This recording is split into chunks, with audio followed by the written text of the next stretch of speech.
It's good to be back. And, well, if you don't, I know we've all heard it a million times, whatever weather you're into, just in general, this week you're going to get a touch of it. You like the winter? Tomorrow. Summer? Wednesday. Fall? A little bit yesterday. Spring, day before that. So in the next 6 days, you're going to get to experience all four of them. And so, man, that is something else. I was telling John this morning, I have a coaching friend of mine that is currently in San Antonio. The high today is 98 degrees. Hot. Summer has sprung in South Texas. I currently have another set of friends there in Winter Park, Colorado, whereas currently the wind chill is -8. They are literally separated by over 100 degrees in temperature, and they're only like 10 hours apart. It's fascinating, this place that we call home. And so if you have your Bibles open to 1 Peter chapter 1, going to be in 1 Peter for the next couple of weeks. We're going to get to hang out together. The children's sermon today matches perfectly with what we're going to talk about today. Set the table well and got us ready. So my daughter Alexa's here today.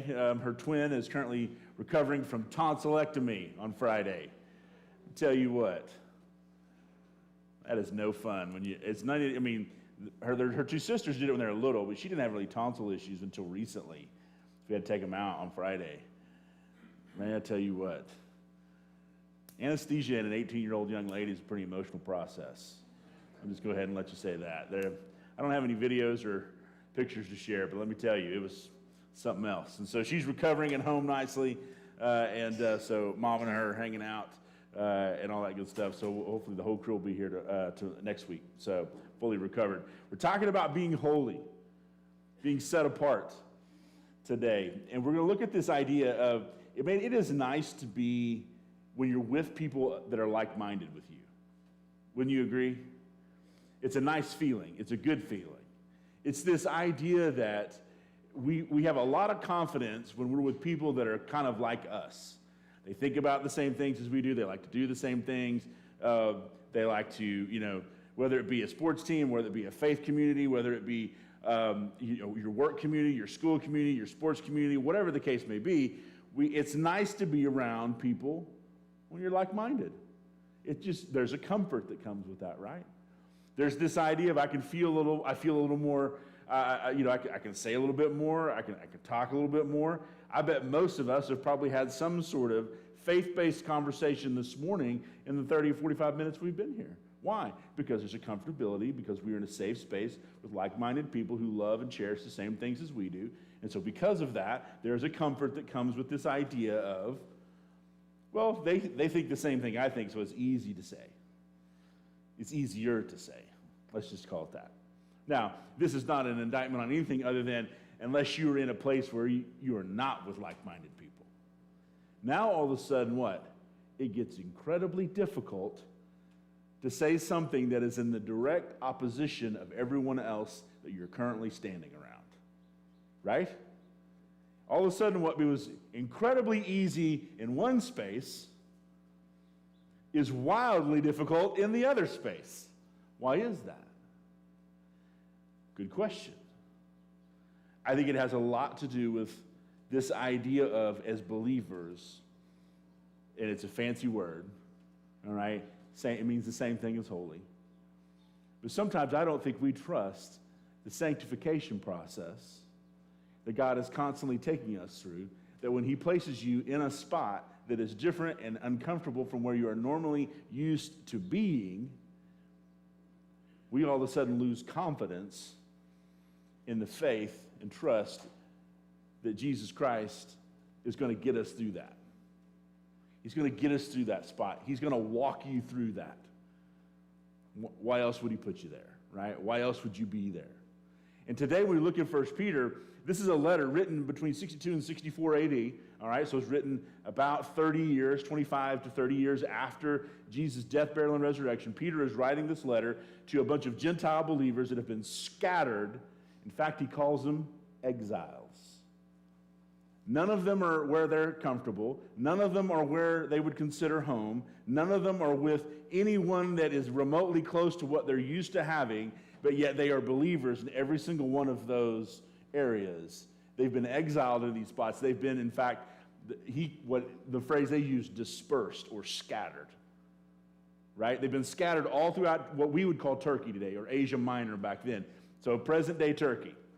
Right? If that just gives you some geographical reference, that's where they're at. Okay? Scattered in all these different communities, and Peter is writing this letter to encourage them because they're facing a ton of hostility and threats. And because of that, Peter takes it upon himself to say, I need to encourage you in your faith and to remind you that what? You've been sanctified. You've been made holy. Right? There was this old pastor, and his name was Dennis Parnell. He kind of had a comedy routine that he used to do. He would dress up as the Right Reverend. Dennis has been out of ministry and passed away a few years ago, and was an incredibly funny man. And had a gift of communication. Man, he loved the Lord, but he would dress as what he called the Right Reverend. It was this parody character that he would tell Bible stories, and he'd always say, well, we're going to turn to the 22nd chapter of the book of Hesitations and all this other stuff, right? He'd always say, you want to get glorified or you're going to get french fried, right? And so that's where he's like, you better get right or you're going to get left, right? And so he was a funny guy. And so when we talk about sanctification, it's this idea that you're being constantly set apart. What the children's sermon was about this morning was about sanctification. It was about the growing and the cleaning and the constant, what we call the refiner's fire, if you will, of the human condition and heart as a believer. That's what she was talking about. It was this idea that of 1 John 1:9 that God is faithful and just to forgive us of our sins and cleanse us of all unrighteousness. John is writing about sanctification, purification, being made what? Holy. The idea of holiness is a Greek word, it's called hagos. All right? The Holy Spirit all throughout the New Testament is referred to as the Hagon. All right? Hagos is the idea of holiness. Hagon is the person of the Holy Spirit. All right? And so it's this idea of you're being constantly refined and set apart. You're being made into something new constantly, right? 2 Corinthians chapter 5 talks about that you are a new what? Creature, a new creation. It's a metamorphosis, if you will. It's a slow process, not done overnight, all right? But it's this idea of constantly being made into something new. We're made holy by Jesus and by his blood, but it doesn't stop there. Gold doesn't become gold right out of the ground. Gold, in fact, is one of the most impure metals out of the ground that you can put your hands on. What makes gold pure? Refining. Refiner's fire, if you will. I love the picture of gold. It's skimmed, it's heated to these incredible temperatures, and all the impurities float to the top, and the purity settles to the bottom. And the person who's working with the gold then comes and skims the impurity off the top. And then, is it over then? No. The process starts all over again. Constantly being refined until at the end of the process, after all of this, is this pure, precious metal with no impurity that exists at the end that is what? Incredibly valuable. So when Jesus and Peter is writing, and let me tell you what, there's not a more flawed creature in the Bible than the guy writing this text, right? Full of flaws. Denied Jesus 3 times before the rooster crowed, right? Chopped a man's ear off in the garden with a sword, impetuous to the... I've always said Peter is either a swordsman, the guy is Zorro, that he can just say, and just take an ear off, or he is the worst person with a sword. He was aiming for his whole head and missed completely. We don't know which one it is. It's somewhere in the middle, right? But here's the deal. The guy was full of flaws. Yet here he is talking about what? Holiness. Being made pure. Because he understood as just much as anybody that where he is going and where he gets to is way different than from where he started. Go back to Matthew, right? Chapter 16? Jesus and the disciples are having the conversation about who do the prophets say that I am, or who do the people say that I am? Some say Elijah or Jeremiah or one of the prophets. And what does Peter say? You're the Christ, the Son of the living God. And Jesus said, blessed are you, Simon, son of Barjona, for that was not revealed to you by flesh and blood, but by my Father who is in heaven, who gave you the Spirit. And he was like, on this rock I will build my church. There's this powerful exchange. And then he says, within in a time I will be, very shortly, some of you are going to betray me. And it's going to go haywire. And what does Peter say? Not on my watch. And he goes around and says, get behind me, Satan. He goes from being blessed are you, fulfilled by the Spirit, to you're the devil in like 3 verses. All right, so, Peter's kind of a roller coaster ride. All right, he's an emotional train wreck. All right, but here's the deal. Here he's talking to us about holiness. Because he realized it's not about a moment, it's about a process. So let's jump into the text. So Peter, and he has a greeting at the beginning of his letter, and he's telling them in all these different areas that he's reading to. And so in Galatia and in Pontus, and he's just saying, blessed are you, these exiles that have been placed in all these wild places that are following Jesus and are experiencing all this harassment and going through all this difficult stuff. And so let's jump ahead to verse 13, because this is where he talks about this call to holiness. He is encouraging them, don't lose hope. Don't give up. All right? Because you've been given this salvation. So anytime you're reading the Bible, a little Bible study trick, or anytime you see the word therefore, always ask yourself, what's it there for? Okay? All right? It means he is tying everything that he just said to the next moments. All right? So he just went through 12 verses. He's talking about salvation and the importance of salvation, and this salvation that's been given to you through the person of Jesus Christ. And you have this, and he has called you out, and you have been saved, and you are a part of his flock. You are important. Because of that, because you are saved, because you are a follower, because Jesus did this thing on the cross for you and rose from the dead, therefore, prepare your minds for action. Get ready.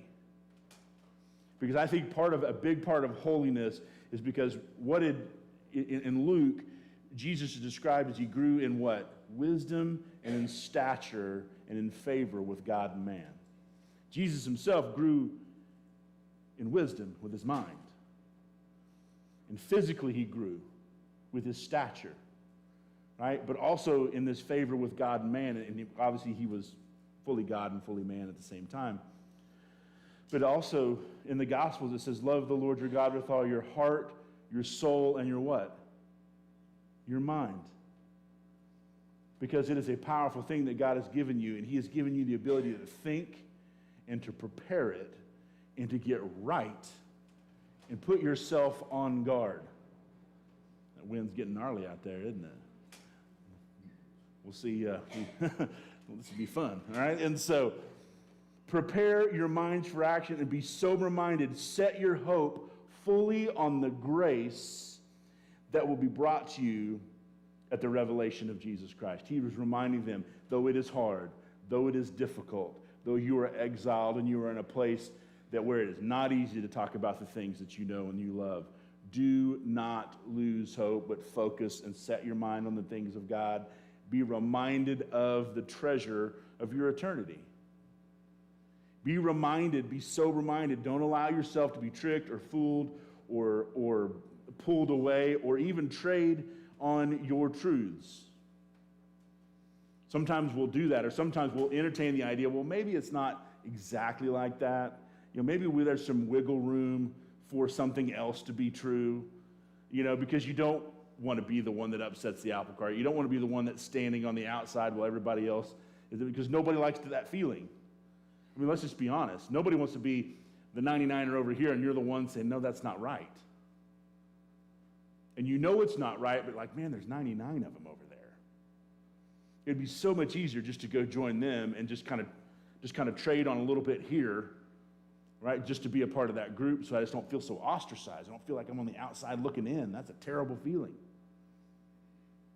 When I was in the 8th grade, my hometown, Cushing, used to do a prom for 8th graders. It turned into like a fiasco by the time I got into middle school. Kids were renting limos. I mean, it was like a whole thing. Not kidding. It was crazy. But it was like this rite of passage that everybody wanted. By the time they were like, they rented out the Elks Lodge. It was a big deal. And so, it was this whole thing. So fast forward to my 8th grade year, I was just sharing with family, just really, it seemed like everything changed about the time it was about to be my turn, right? I left high school. They built nothing but brand new schools in Cushing. They're like, hey, everybody get something brand new. Fantastic. Class of 96, sorry, you get the old tired stuff, right? And so my 8th grade year rolls around. Everybody's, by Christmas, you're kind of talking about this. They had the prom, and we need all the things, and people were getting together. We start talking about getting together and getting a limo and all this other stuff. Well, my principal, he had become this huge fiasco in our town. He said it had become a giant distraction for what really was supposed to be just, we had an 8th grade, because the whole deal is you went to 8th grade graduation, and then as soon as 8th grade graduation was over, you jumped in your limo and you went to prom. Because every 13-year-old should do that.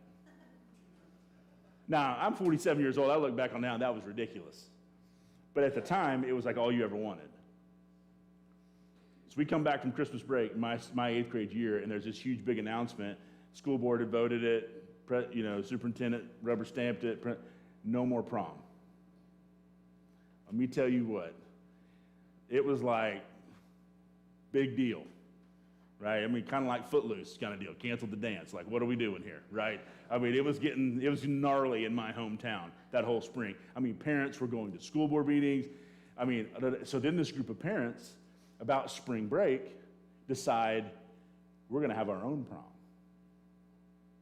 And they paid for it, and they got all the DJ, and they got all the stuff. So prom's back on, but now it's not sponsored by the school anymore. It's this parent-sponsored deal. So now I'm like, prom back on. Let's go. All right? Sorry about you, Mr. Brumley, but hey, the prom's back on. I remember getting my parents coming in, except my mom taught at the middle school. Retired from there about 15 years ago. My dad was a leader in the community, called me in, sat me down, said, hey, this is going to be hard for you to hear. I'm like, where's this going? He's like, you're not going to go to the prom. And I was like, what? They're like, we support this community, we support the leaders of this community, and what some of these parents have said and done is not right. And they've been horrible. Some of them, they called the news media. It was like a whole thing. I'm not even kidding you. Like Channel 4 came and did a story about the 8th grade prom. Like that must have been a slow news day. Like nothing was happening in 91 at that time because they were like, let's go cover these 12-year-olds. They're going to have a prom, and I remember them telling me no. And I was devastated. And they still had that prom. And I did not go. I graduated. I wore my graduation, had my little suit and tie on underneath, the whole 9 yards. And I remember my older brother, who's 8 years older than I am, took me and one other of my buddies. His dad taught at the school as well, one of my good friends. He came and picked us up.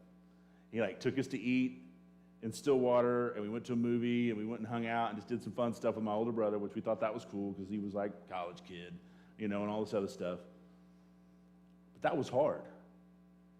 Here it is. I think there was me and one other kid that did not go, and he was in the car with me. It is hard to stand in opposition. And I didn't even agree with what my parents were doing. It's not like I was standing there in solidarity, no, I'm not going. I had hate in my heart the whole time. I was mad.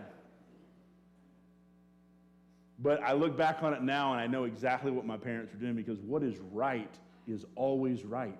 Truth is always truth. They'll be like, well, it's some version of the truth. There's no versions of the truth. There's just the truth. All right? And what Peter is desperately reminding these believers that are in these places where it is them against the world, he is like, hold on to the truth and the process of sanctification that you're going through. Remember the prize. Remember why you're doing this. What your gift is in all of this. This eternity with the Father. Don't lose sight of that. It's like when you go to the gym, right? Nobody likes going to the gym. If you like going to the gym, we're talking later. There might be something psychologically going on with you that's just undiagnosed. But you just have to remember there's a reason, right? There's something good about this. If I keep doing this, there is benefit. So a guy running this morning. And I was like, what are you doing, man? The wind's blowing 50 miles an hour. And you're out there just running. I'm like, come on, man. But for him, there's a benefit. We do this because there's a benefit. We're reminded of this. Verse 14 says, as obedient children, do not be conformed to the passions of your former ignorance, but as he who called you is holy, for you are holy. He is quoting, this is in quotes, that's Leviticus chapter 11, verse 44. You are holy because he is holy. Don't fall back into that ignorance and that error and that all those false truths. Don't go back there because it's easy. Because it matches what else is going on around you. Because it's easier to do that than it is to stand in truth. Like, do not go there. Do not go there. There is a reason why. But you have been made holy, and you are being sanctified and being made holy daily. You are getting stronger. You are getting faster. You are getting better. It's amazing when people will buy into a process that it is good for them, and they learn. We had this past week, one of our defensive linemen that's on a full ride to Baylor. He graduated early to go to Baylor. And he's kind of a hot mess. Jalen loves the sound of his own voice. There's no doubt about it. Never has been. All right? Jalen did not take anything serious until his senior year. He got bigger, started getting recruited a little bit. He started kind of thinking he was hot stuff. And he got real lazy. He did. He thought, I've made it. I don't got to keep doing this anymore. And then all of a sudden, all these schools started cooling off on him a little bit over the summer of his junior year, going into the beginning of his senior year. And he was kind of frustrated. And our coaches sat down and had a talk with him. He's like, you know why, right? And he was like, I don't understand. And it's like, they watch tape just like everybody else does. If they're going to, in the NIL world of college football and college sports that exists today, if they're going to invest a lot of money in you, you had better not be lazy, because they'll go invest that money with somebody else that's not. And they watch some of his tape, and they see him rolling around on the ground and taking a play off here and taking a play off there. My wife, Alexa's a trainer. She can tell you all about it. He had the most mysterious injuries you ever saw. All right? And we're like, boy, you don't see him injured. You seem like you just don't want to do that play. And it clicked for him all of a sudden. We had that conversation. He realized that, you know what? You're betraying yourself. Here we've been trying to build this process into you to get you where you want to go, and all of a sudden you don't feel like you have to do it anymore. You can just arbitrarily choose not to. You can believe some other half-truth about yourself or some lie you tell yourself in your mind, because it's easier to go back to that way than it is to do the hard thing, right? So all of a sudden he decides over the summer between his junior and senior year to get serious. And man, he got serious. And when the light clicked on for him, there is no help. When you're 6'4" and you're 280 pounds and God just made you that way, right? You turn that light on and flip that switch, it's hard to stop. And he got after it. And his senior year was one of his better years he ever had in football, and now he's at Baylor. And since then, he has excelled. He's won they have lifting competitions between each position group. And he's won the defensive line twice this semester as being kind of the workout warrior for them. That's exciting for him. That's cool, right? But here's the deal. I tell you that story only because it's a process. It's easy to slip back to what we know because it feels comfortable to us, right? We're just like, I'll just go do that. This is hard. It's hard to stand in all that. And Peter is like, please don't. Remember what you've got. And that's what we had to remind Jalen. I was like, remember what's in front of you. Do you not want that? So you don't want to go play major college football and have a financial gift given to your family that will change the course of your family's trajectory. You don't want that. You want to blow all that because it's easier to be lazy and not show up to workouts and take plays off and do all that other kind of stuff. And he counted the cost and realized, you know what? The process is worth it. And it's paid off for him. Peter is reminding that you have been made holy. You have been called to be holy. You have been set apart. For you are holy, for I am holy. Pretty awesome. It's VIP. It's all access. It's backstage pass. It is a set apart behavior. It's an exclusive membership that comes only to those who call him by name. And you get, I'm full of stories this morning. I had 2 or 3 of them I wanted to tell you. One of them was my buddy, Brandon Burns, I went to high school with. He was at a medical sales.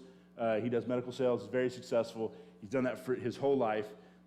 He went to a trade sales deal in Las Vegas about 3-4 years ago. And he was there with another mutual friend of ours. They had gone along on the trip, and they were there, and they're going through their hotel, and they noticed this big crowd of people around a particular, what looked like some sort of athlete or somebody famous. And Brandon was like, "Let's see who it is." So they kind of wander over there. They kind of wiggle their way through, and they find out that it's this guy named Patrick Willis. Right? He's in the Hall of Fame now. He's a linebacker from Ole Miss. Played for the 49ers. You 49er fans are geeking out over there, right? And so, great player. And he had his gold jacket on and all this other stuff, right? And so next thing you know, the handlers start coming around trying to like, hey, we got to get all these people away. We got to get you off to this little VIP part. And Brandon's kind of standing there, and he's trying to get a picture because his son plays football and think that was cool. It's kind of not working, and he's like, oh, there's too many people around. And so next thing he knows, like, him and Matt, this other guy that's with him, get swept up into like Patrick's group because there's so much security. They just start shoving Patrick and his family's there and some other people, and Brandon and Matt start getting just pushed with Patrick into this room. And they don't even know, no one's paying attention or asking who the tall, lanky white kid that's just kind of randomly standing in the group is. Next thing you know, he's ushered off into this back room of this hotel, and there's this like Hall of Fame football weekend that's happening in Las Vegas, and it's like the VIP backstage area, and next thing you know, all these like Hall of Fame NFL guys start coming in, and Brandon's like, what do we do? And people just start coming up, and there's food everywhere. They're like, hey, come on in. And he's just like, what? He ends up hanging out for 2 hours in a room full of Hall of Fame NFL players. He's like, I cannot believe this is, he's like, it's just camera roll. He's like, photo after photo.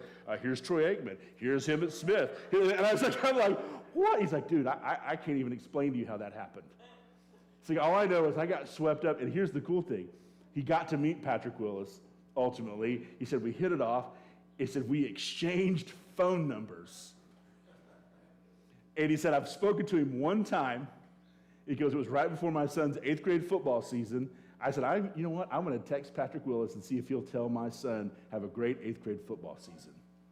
And he did. And sure enough, Patrick recorded a video and texted it to Brandon about a day or two later. And it's just Patrick Willis telling his son to have a great football season. And that kid has never forgotten that a day of his life. You think that's exclusive. God has invited you into a much more exclusive environment. You are holy because I am holy. I have made you right. I have made you, all you got to do is just flash the card. You don't even got to get swept up in anything. You just go say, I'm his. And God says, he is mine. That's beautiful. Set apart.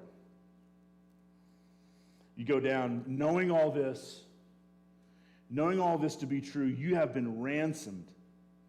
You have an inheritance that is not perishable, such as silver or gold. In verse 19 it says, but the precious blood of Christ, like that of a lamb without a blemish or spot, he has foreknown before the foundation of the world. It was made manifest in the last times for the sake of you. If you knew, right, Well, it's just God knew. Let's just put it in these terms. Had a foreknowledge and a knowing of you. All your mistakes, all your failures, all your hang-ups, all your hiccups, all the things that you're going to do, done, have ever done, the things you've never said out loud that no one will ever know about in your lifespan, the things that sometimes maybe wakes you up in the middle of the night. Knowing all that, knowing that that was your reality. Now, before the foundation of the world, God knowing all of that, you specifically, not even talking about the person to your right or your left, talking about you specifically, knowing all that about you, would still send his son to die for you. No more, no less. No questions asked. Why?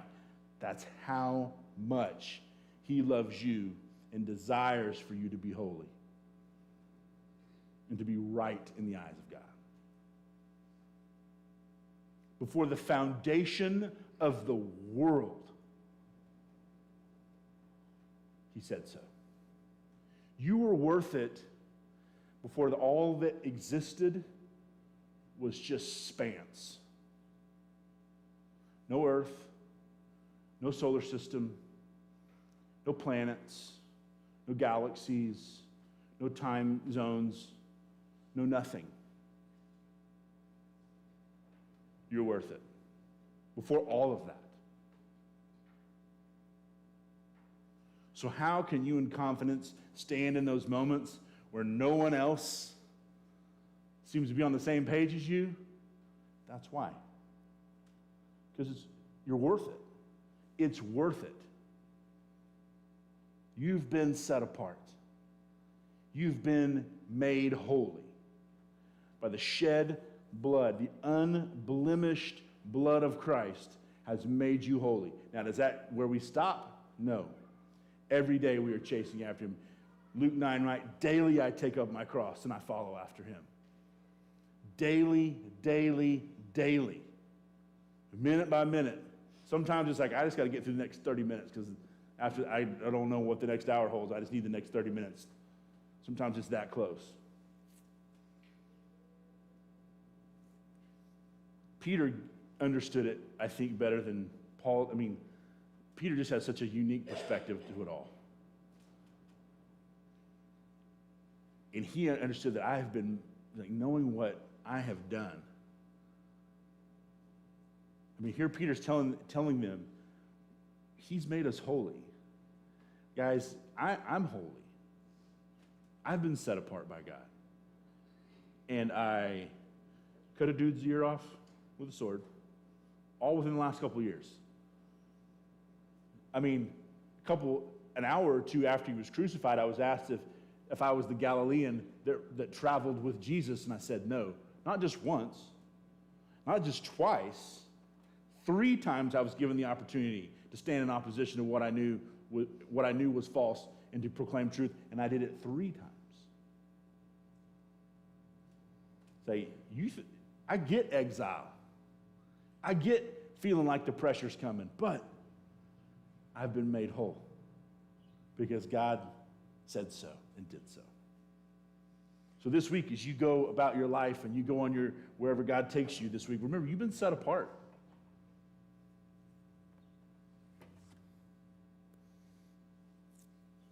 You've been sent to go do this thing. And remember what the reward is, even when it's hard. There's a gift out there for you that every single one of us will have to deal with, and that is our last breath. And when that comes, that's where the unperishable gift lies. It's on the other side of that last breath. This imperishable gift that comes in the person of those who have been called by his name to be saved, who've been made holy. Not perfect, but made holy. That are daily going through the refiner's fire, every day allowing God to knock away and to chip away all the hard parts. saw a clip from a movie recently where a sculptor was asked after he had gotten this brick of marble, just this unshaped form.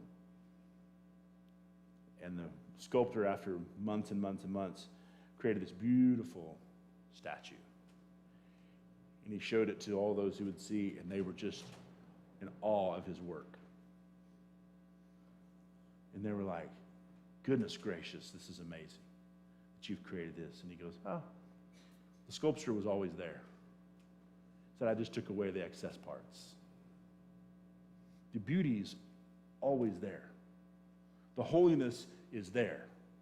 As a believer of Jesus Christ, are you just willing to allow him to knock away the excess parts? The hard parts, if you will.